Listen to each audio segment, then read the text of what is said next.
It's the Michael Patrick Leahy Show, broadcasting live from downtown Nashville. Now, here's Michael Patrick Leahy. And good morning to the John Fredericks Radio Network all across the United States of America. Welcome. We are broadcasting live from our studios in downtown Nashville. And boy, do we have a great program for you today. We'll get right to it. It's time for the Morning Rundown, brought to you by The Glock Store. GlockStore.com, located just a few miles from the airport, right here in Nashville, the country's #1 provider of Glock accessories. So here we go. Here is the Morning Rundown for Thursday, December 5th, 2024.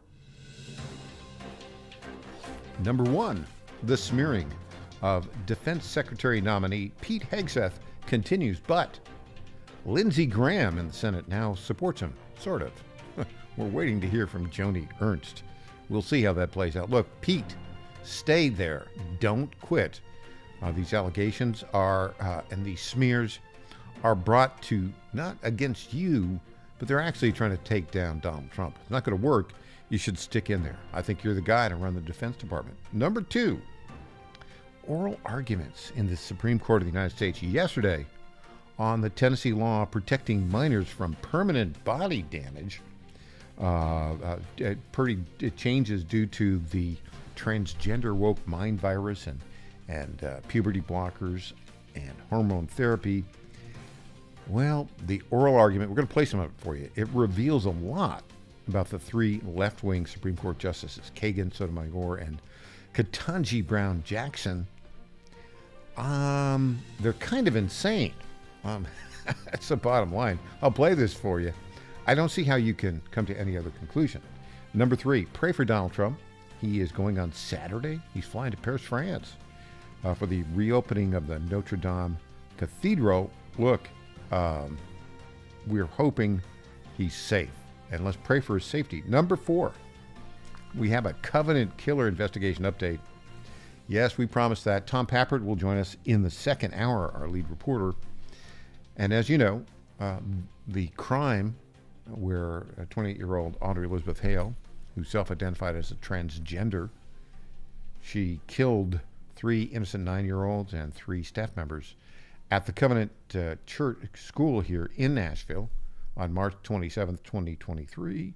We've been trying to get all of the documents that she wrote, called the manifesto, in FOIA requests, public records requests, and had to file a lawsuit. None of them have resolved yet. Part of it is the Metro Nashville Police have said, well, we've got an ongoing investigation. That's an exception to the Tennessee law. They've been saying since, I don't know, for over a year, we're going to release it pretty soon. We're going to release it pretty soon. Well, we asked them again yesterday for like the 19th time. We're going to release it. We can't tell you when.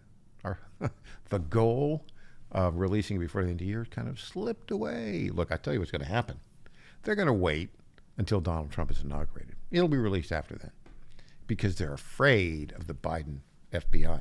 That's the real reality of it. Okay, Tom Pappert will fill us in on that. Number 5, theories abound now about the targeted assassination of the United Healthcare executive CEO in Manhattan yesterday. What happened there?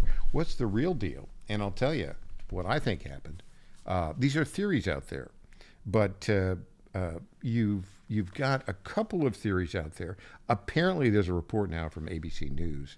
The man who murdered United Healthcare CEO Brian Thompson inscribed words, "Deny, defend, and depose" on the shell casings. Okay, basically, there's a book on that complaining about health insurance companies denying claims that they should have honored. Yeah, is that evidence? Yeah, it is. But what's the real story there? They're going to take the driver of the car. They're going to figure that all out. Ultimately, I think it may be misdirection. There's a theory that Alan Dershowitz has that there was an investigation about insider trading, and he was going to turn on some people. And that is the theory that Dershowitz has. I don't know. We'll wait and see. But my point is this. If you're the CEO of the 5th largest company in America, you need security wherever you go. That's the bottom line. And he was literally without any security at 6:45 in the morning, New York City. Are you kidding me? Don't do that. Heck, I wouldn't even do that. Okay, there we go. Number 6, Neil McCabe will join us at the bottom of this hour. Number 7, Trump pollster John McLaughlin at the top of the next hour. What's going on in the country? And then finally, number 8, Mark Pulliam, who is a retired attorney, writes the blog Misrule of Law. Is going to talk about the Supreme Court oral argument yesterday on the transgender case, as well as the great success of our own friend Robbie Starbuck in getting large corporations to abandon their DEI policies. So there you go. That's the morning rundown for Thursday, December 5th, 2024.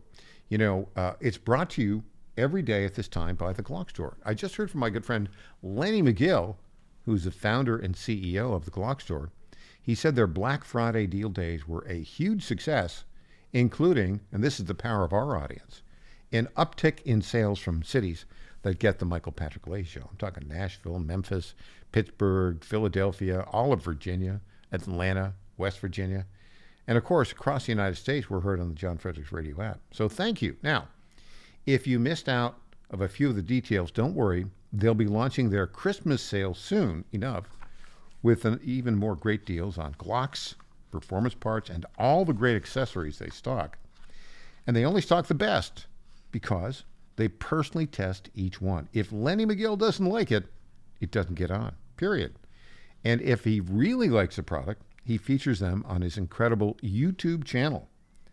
Over 500,000 subscribers to Lenny McGill's YouTube channel, nearly 1,000 videos. You know the story. Lenny got his start as a singing waiter, a customer, owned a radio station. Hey, sell ads for me. He sold ads very well. And then somebody said, let's do this ESPN special, and can you sell ads on guns? And boom, the rest is history. A 99% thumbs up rating on all those 1,000 videos that Lenny has created. And he's really, really good. Now, if you're not a fan yet, gotta listen to this, youtube.com/ then the @ Glock Store. youtube.com/ Glock Store. And don't forget to go to glockstore.com and sign up for their weekly sales letters. You'll even get a link to the latest Lenny video every Wednesday afternoon. And you got to watch these things. They are fantastic. I'm proud that Lenny McGill is a friend and sponsor. Visit glockstore.com today. You'll be glad you did, and so will I. All right, there you go. That's the morning rundown. Let's go now to I don't know, is it impolite to call Supreme Court justices on the left insane? I don't know. Let their own words speak for them. Here's Justice Sotomayor with, let's just play this and see what she said in the oral argument yesterday. Clip 1. Cannot eliminate the risk of detransitioners. So it becomes a pure exercise of weighing benefits versus risk. And the question of how many minors have to have their bodies irreparably harmed for unproven benefits is one that is best left. I'm sorry, Counselor. Every medical treatment has a risk. Even taking aspirin. There is always going to be a percentage of the population under any medical treatment that's going to suffer a harm.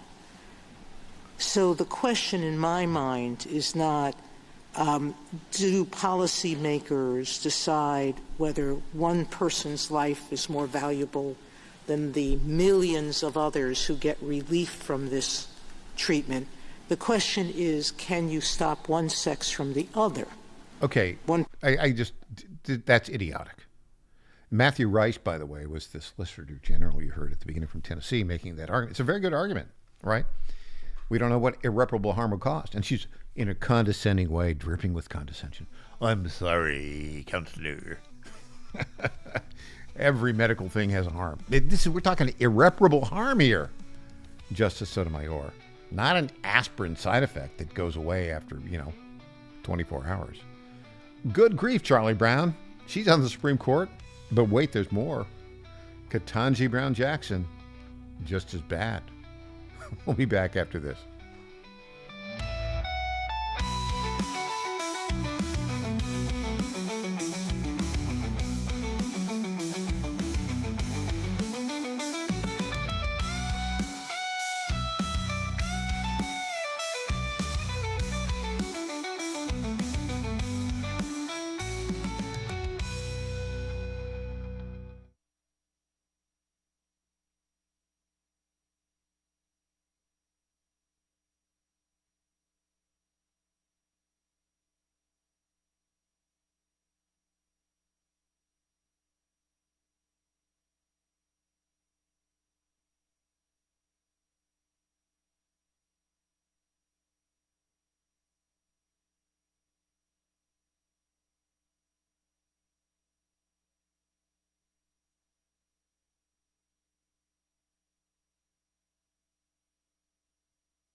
Hey there, this is Lenny McGill, founder and CEO of The Glock Store. As a proud sponsor of this show, you may have heard Michael Patrick Leahy mention us a few times over the past 4 years.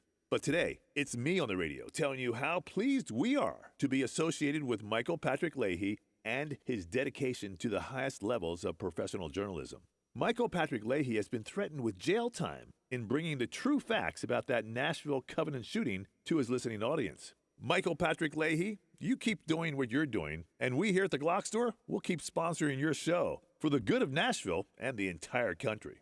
And I'm personally inviting all of your listeners to come visit and shoot at the Glock Store. It's where Michael Patrick Leahy learned to shoot a gun for the first time and where he bought his own personal Glock 19.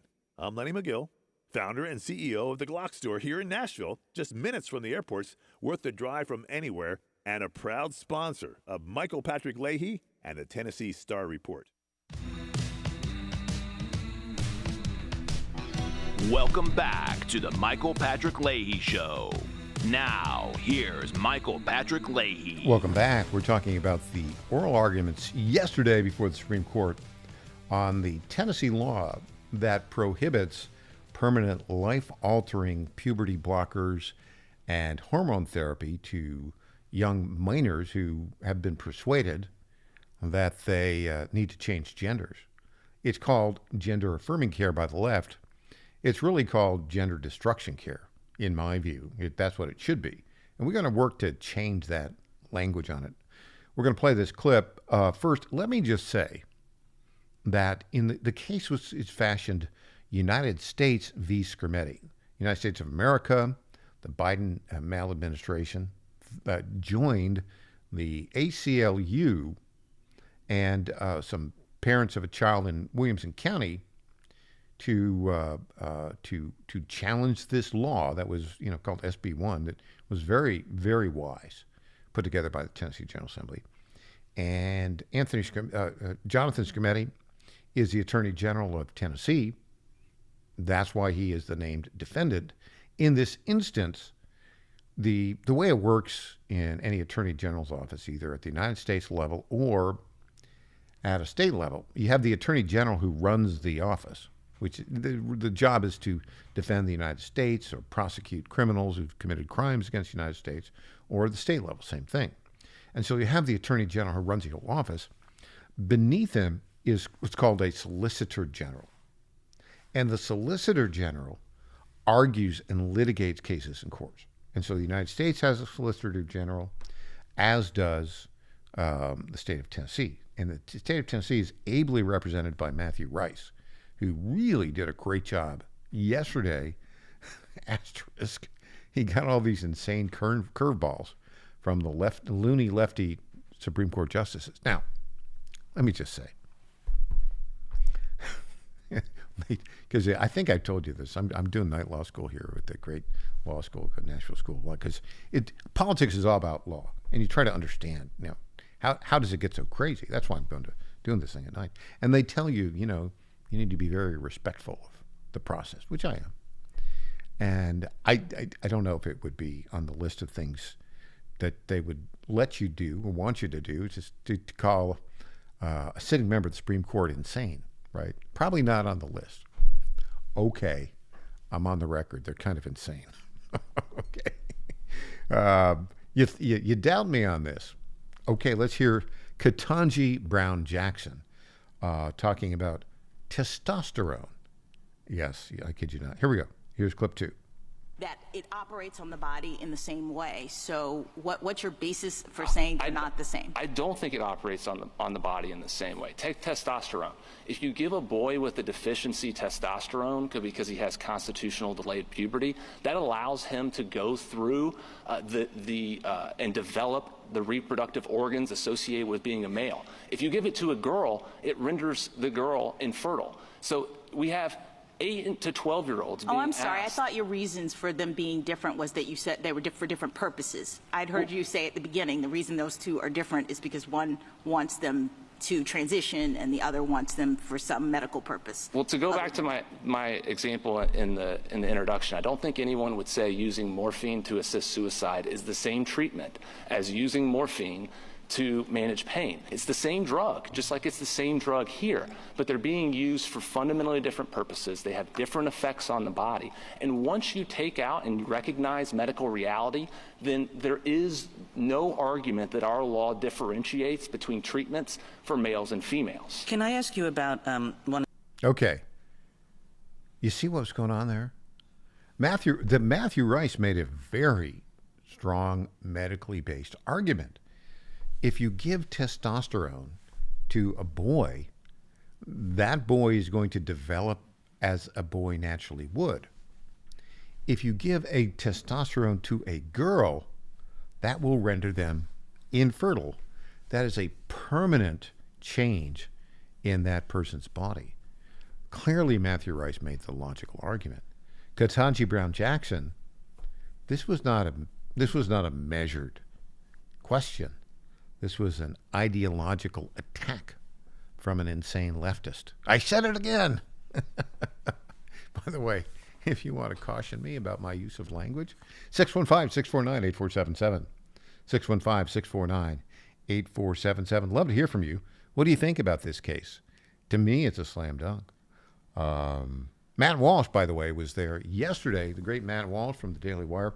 He kind of started all this with his report about what was happening here at Vanderbilt University, where they were doing with minors in Vanderbilt University Medical Center. They were conducting puberty blocking, hormone therapy, and genital mutilation of children under the age of 18. And those are the three things that this law prohibit. The challenge is only against two of those three things. The legal challenge, it's against the puberty blockers and hormone therapy. It's not against the prohibition of genital mutilation, which, okay, they didn't go that far, right? But, you know, the argument is in essence the same, because the delivery of puberty blockers to girls and hormone therapy to girls will permanently alter them. And if they change their mind when they're adults, which kids often do, they can't get it back. It's gone forever. All right, here's Matt Walsh yesterday on the steps of the Supreme Court as the oral argument was going on. We are all here on this cold day because we recognize three very basic truths. First, that biology is real, it is immutable, it is not subject to the whims of any individual or government or medical organization. Men are men, women are women. That's all there is to it. You cannot change a person's biological identity, you cannot change their sex, and you should not try. Second, that the most essential and fundamental duty of any society is to protect their children. A country that cannot or will not protect its children is a country that deserves to die and will. Children are innocent and helpless. They know very little about themselves, very little about the world around them. They rely on us for clarity and guidance and protection. They trust us, the adults, implicitly. So when they're confused and scared, they look to us to be the ones who light the way and lead them down the right and safe path. It is our moral obligation to be the source of wisdom and security that they need and that they deserve. If we will not fulfill that obligation, then we are worse than useless. The third truth is this, that gender ideology, the radical leftist doctrine that claims that girls can be boys and boys can be girls, and that such a impossible transition can be made possible through irreversible drugs and surgery. Gender ideology is deeply sinister. It is a unique threat to children in particular. Okay, so the chatter you heard in the background was all the radical transgender woke crowd trying to interrupt Matt Walsh from delivering what we were saying, because, you know, they believe in freedom, except not for Matt Walsh, freedom of speech. All right, let's go to the twisted nature of the reporting on this by CNN. And again, they use the language that is, everybody's been using it in the regime media. It's wrong. They call it gender affirming care. It's not. It's gender destruction, and not at all gender affirming. Let's go and look at this biased report from CNN yesterday morning, clip 4. Transgender Americans who identify as transgender, make up less than 2% of the entire population, but especially in this electoral campaign, they have taken on this outsized role. They've become caught in the crossfires of this culture war. And we've actually been spending time with some of the families and the teenagers and the kids who are being impacted by these bans, by these laws. We spent time with 3 families who traveled on their own dime, missing school, missing work, to be here in D.C. all the way from Arizona to have their voices heard, because they feel that there are a lot of politicians, lawyers, talking heads discussing their rights. They're not being heard from themselves. And I want to give you a sense of what one 10-year-old, Violet Damon, told me when I asked her what it feels like to be a transgender kid in America today. Take a listen. What concerns have you had about speaking out? That I'm gonna be like murdered. Like one day I'm gonna be walking down the street and somebody's gonna come up and like shoot me or something. Okay, now this is insanity. Of course, a young 10-year-old kid doesn't know anything except what they're told by their parents. And so this kid has been brainwashed. And look, in a world where everybody wants affirmation, what's happening is these kids are being praised by these sinister left-wing lunatics for, oh, I want to be transgender. And obviously that's what's influencing them. It's despicable. It's beyond despicable. But then again, it's CNN. All right, when we come back, Neil McCabe, the great Neil McCabe, will join us. I'm Michael Patrick Leahy.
Welcome back to the Michael Patrick Leahy Show.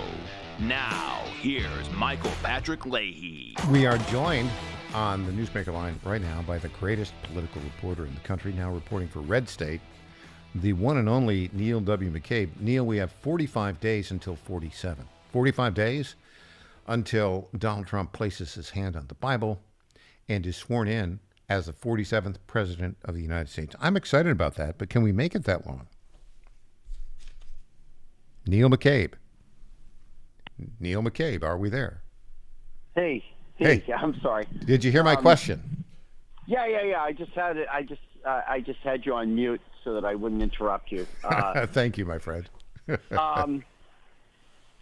It's very interesting that we go through this every transition where everyone says these transitions are just too long, right? In England, the election is 6 weeks, and the day after the election, the new prime minister meets with the king and then moves right in, right, immediately. What happens in this country is you have this transition, and everybody says it's all, why do we have to wait so long for our new president? And then, in February, everybody's saying, well, why isn't this ready? And why isn't that ready? And why don't we have the people in place? I said, because our transitions are too short. And so the transitions used to be in March. Yeah, until 1932, we changed it. Right. And so that was because we just needed to get Roosevelt in there. And right. So I think that this is a really nice transition. I remember very well being in Washington, D.C., just, the mobs of pink hats and all the protests and all, Madonna saying that she wanted to firebomb the White House and all the crazy things. And none of that is happening. And it's a remarkable thing that this country is going through. It's really healing, Mike. The restoration, we talk about when we talk about the restoration in English culture, right? The return of Charles II and Charles II reign was just seen as just one of the happiest times in all of English history. So right? for all of our people that haven't gotten up to speed on English history, what you're talking about is in the 17th century, they had the English Civil War. They basically executed Charles I. Cromwell and the Puritans ran the country from like 1649 to 1660. But England didn't want that, and they brought back Charles I's son, Charles II, for the Restoration. And there was a sense of happiness in the country. You think that's comparable here? Yeah, and there was some, I'm not saying restitution, but Charles II, he did go through the trouble of digging up Oliver Cromwell's bones and having him beheaded. And I think they posted his skull on a pike. They put his head on a pike outside of London, England, and they left it there for like 20 years. Well, listen. But other than that, there were some excesses. But as it goes, it wasn't nearly. Listen, it wasn't nearly what. And so, what I'm saying is that in this country there is a healing because all of the pain. There was tremendous pain from the 2020 election. There was because people couldn't. Just because I can't figure out how they stole it doesn't mean it wasn't stolen. It's like, I don't know like the charts and the algorithms and the this and the numbers and the that. All I know is that I wasn't living in a country where Joe Biden got 15 million more votes than Obama. Like, I know that. Yeah, you know right? that for sure. And so I lived through Clinton. I remember when I lived in Cambridge, Massachusetts when Obama was elected. I know what that feels like. And that's not what I was feeling under Biden. No. And now, of course, we see, I don't know, like the votes keep showing up in California, in duffel bags and trunks of cars. And it's like, whatever. And so, but let's say there's at least, 5 or 10 million votes for Kamala Harris. that didn't show, or for Biden that didn't show up. Disappeared into the ether. Disappeared. Right, and I think that stands as a testament to something wacky happened. And think about this too, Mike. Remember when you found out that the FBI had raided Mar-a-Lago? Mm-hmm. And it's like, what the frick? It's like, hey, that what we were feeling that night, right? Because it's like, I couldn't stop watching.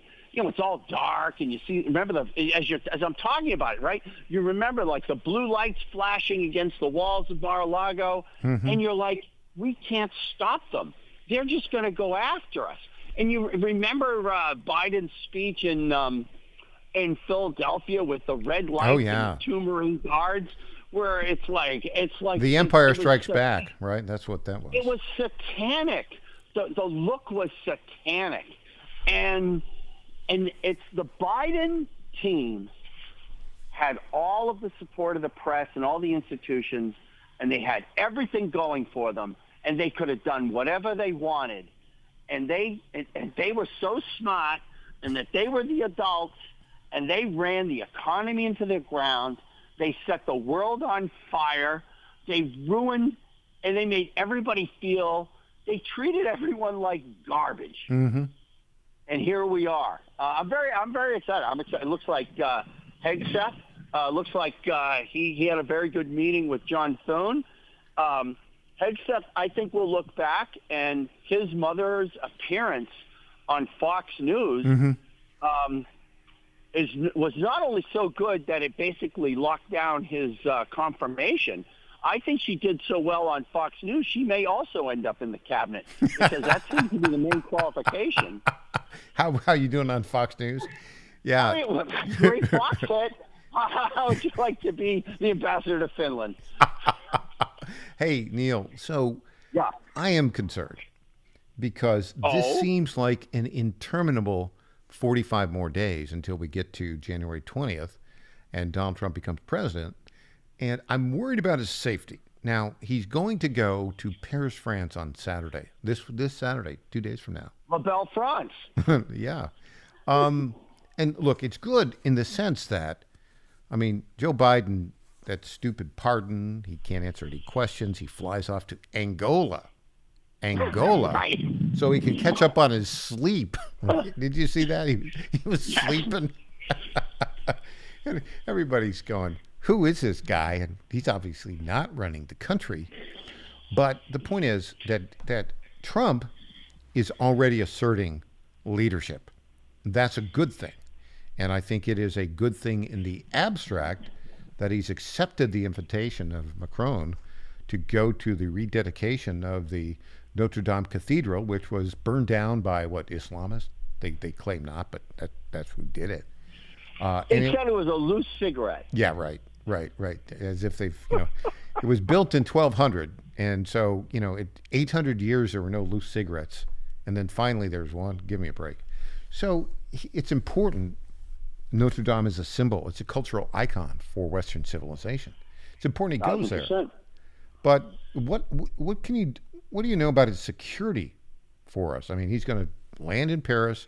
He's going to be there in public. He'll be, at the cathedral for an hour or so, and then he'll do some yakety yak with Macron, and then he'll head back.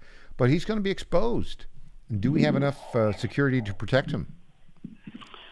At some level, there isn't enough security in the world. Yeah. And so you cannot eliminate risk.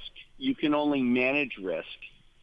And this is what was so frustrating when with Butler, Pennsylvania, because obviously when you didn't have a sniper, in the water tower, and you didn't have Secret Service on the same radios as the local police, and I guess the local police didn't get the word that they were actually supposed. The local police thought they were there to protect Trump, and they didn't get the memo from Secret Service that this Trump was supposed to be shot, and so the local cops are like they're like calling on the radio, they're climbing on the roof, they're shooting. Like it turns out, the first sniper to shoot at the first person to shoot at the gunman was actually a local cop. So I think the real safety for Trump is the fear of retribution. Mm-hmm. And that if people got the idea that Trump was unpopular, right? If there were 100,000 people marching in the streets to protest Trump's election, someone overseas might think, hey, if we kill Trump, people in America might thank us. No. But right now, no, not the at all. unity that America is feeling right now is you just do not want to do it. And I really believe that if the World Trade Center didn't collapse, we would have never gone to war. Mm-hmm. But the psychic damage that did to this country and Mm-hmm. to New York itself is like we had to go to war for 20 years because those towers went down. By the way, so I think, did you see that our buddy Stephen K. Bannon went down to Mar-a-Lago last night, and there's a big picture of Trump shaking hands with Bannon. There was a reason for that picture to be taken. Well, I think that's excellent. I think that there's no one has been more Trumpian than Bannon. And even when Bannon and Trump, like when people around Trump sort of sold him a bill of goods on Bannon, Bannon never reacted. Mm-hmm. Bannon never lashed out. Very disciplined. Very disciplined. But Bannon stayed true. And I think that's classic Irish Catholic, steady the course. We're just driving on, and God loved Bannon because it's just you can't say enough for him. Said the Irish Catholic Neil McCabe to the Irish Catholic-born Michael Patrick Leahy. Hey, also I notice, Neil W. McCabe, President-elect Trump has designated Army combat veteran Daniel Driscoll to be his Army secretary. Yeah. What do you know about Driscoll? Did you see the tweet I texted you, sir? Yeah, I just saw it right now. That's why I'm asking you about it. Yeah, young lieutenant. That's him in 2009, 15 years ago, as a young lieutenant in Iraq, the new Iraq, saying, hey, happy holidays to all the buddies back in Boone, North Carolina.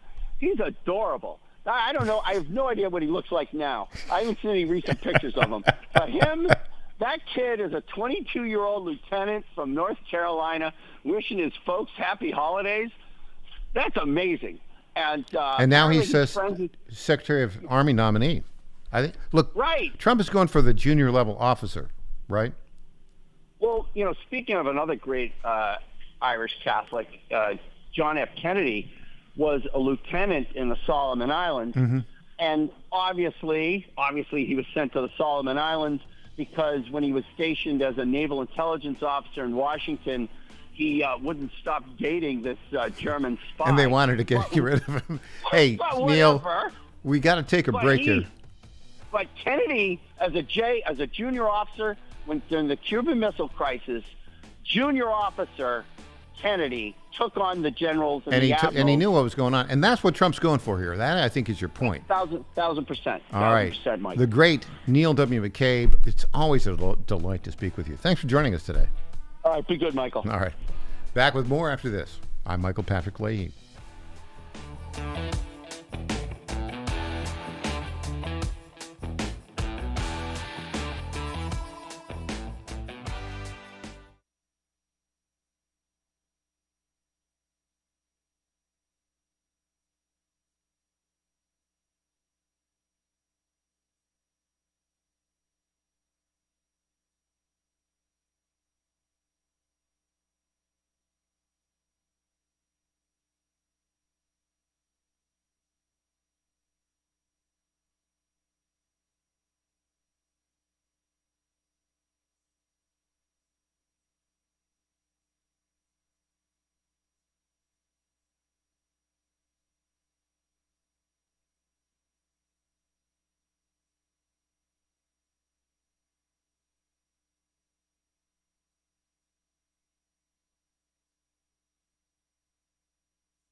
My fellow Americans, I have to tell you about my good friends at D.T. McCall & Sons. They have furniture and appliances and a lot more. They've been family-owned in Middle Tennessee for over 100 years, and they're not going to rip you off. No hidden charges, no delivery charges, no charges for all of the crazy things. These are sick people at the lumber yards. These are very sick people. They charge you for cords and hoses and haul off. They charge you for all of these things. They call them hidden charges. It's the type of surprise that you don't want to see. It's like an October surprise, but it's worse.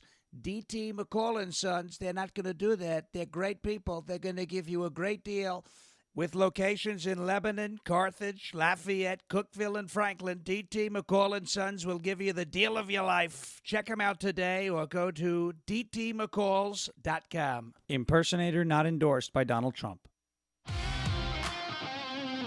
Welcome back to the Michael Patrick Leahy Show.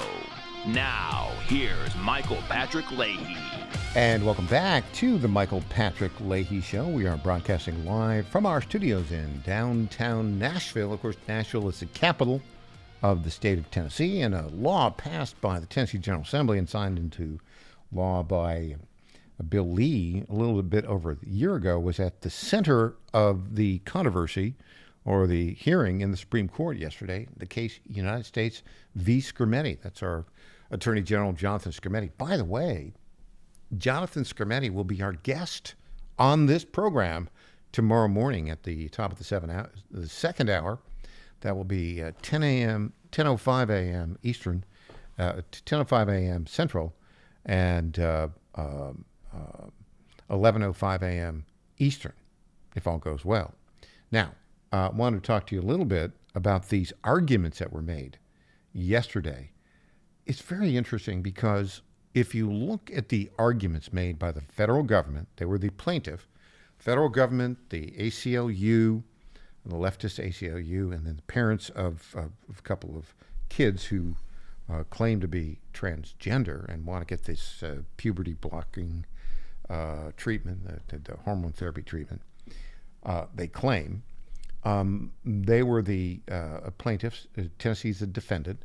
And the way it works is the case is argued at the Supreme Court by the Solicitor General of the United States, that's one person, and then this Chase Strangio, who was representing the other plaintiff, ACLU, they made arguments. And then also the argument on our side was made very effectively. Did a really terrific job. Matthew Rice, who's the Solicitor General for the state of Tennessee. The Solicitor General for the United States was this woman, Elizabeth Prelogar. I think that's her name, Prelogar. And you'll hear her in just a minute. By the way, as an example of a Solicitor General, Ted Cruz used to be the Solicitor General for the state of Texas. And so he made a number of arguments before the Supreme Court on behalf of the state of Texas. But you got to be really sharp. You got to be really sharp and really well prepared to make an argument in front of the Supreme Court. We're going to play at the beginning of this. This is like a 2-hour audio clip that C-SPAN made available to us. We're going to play the beginning of it, and we'll pause it throughout to just get the argument going. So here we go. Here was how yesterday began at the Supreme Court. The Supreme Court heard oral argument in a case challenging Tennessee's ban on transgender medical treatments for minors and whether it violates the Equal Protection Clause of the 14th Amendment. This is about 2.5 hours. We'll hear argument this morning in Case 23477, United States versus Skrmetti. General Prelogar. Mr. Chief Justice, and may it please the Court. This case is about access to medications that have been safely prescribed for decades to treat many conditions, including gender dysphoria. But SB 1 singles out and bans one particular use. In Tennessee, these medications can't be prescribed to allow a minor to identify with or live as a gender inconsistent with the minor's sex. It doesn't matter what parents decide is best for their children. It doesn't matter what patients would choose for themselves. And it doesn't matter if doctors believe this treatment is essential for individual patients. SB 1 categorically bans treatment when, and only when, it's inconsistent with the patient's birth sex. Tennessee says that sweeping ban is justified to protect adolescent health. But the state mainly argues that it had no obligation to justify the law and that SB 1 should be upheld so long as it's not wholly irrational. That's wrong. SB 1 regulates by drawing sex-based lines and declares that those lines are designed to encourage minors to appreciate their sex. The law restricts medical care only when provided to induce physical effects inconsistent with birth sex. Someone assigned female at birth can't receive medication to live as a male, but someone assigned male can. If you change the individual's sex, it changes the result. That's a facial sex classification, full stop, and a law like that can't stand on bare rationality. To be clear, states have leeway to regulate gender-affirming care, but here Tennessee made no attempt to tailor its law to its stated health concerns. Rather than impose measured guardrails, SB 1 bans the care outright, no matter how critical it is for an individual patient. And that approach is a stark departure from the state's regulation of pediatric care in all other contexts. Okay, so, I mean, she really believes this stuff? Does she believe this stuff? It's insane what she's arguing there. First, her assertion, the Biden administration's assertion that testosterone can be safely prescribed to a young girl under the age of 18 is just not true. It is absolutely not true. What can it do? Make her infertile. What happens if she changes her mind? And remember now, this whole, transgender woke mind virus, as Elon Musk calls it, this has just come up in the past 10 or 15 years. It's ultimately an effort to destroy the American family. That's what I want to be bottom line about it. And the arguments that are made here, the contortions that the various defenders of this make, are just beyond belief. They basically say it's wrong. They just make the moral assertion. The Solicitor General there, who's the Harvard Law School graduate, I know it's obvious, makes the moral assertion that it's wrong to not allow a young girl to use testosterone. It's insane, absolutely insane. They want gender-affirming care. It's not gender-affirming care, folks. It's gender destruction care.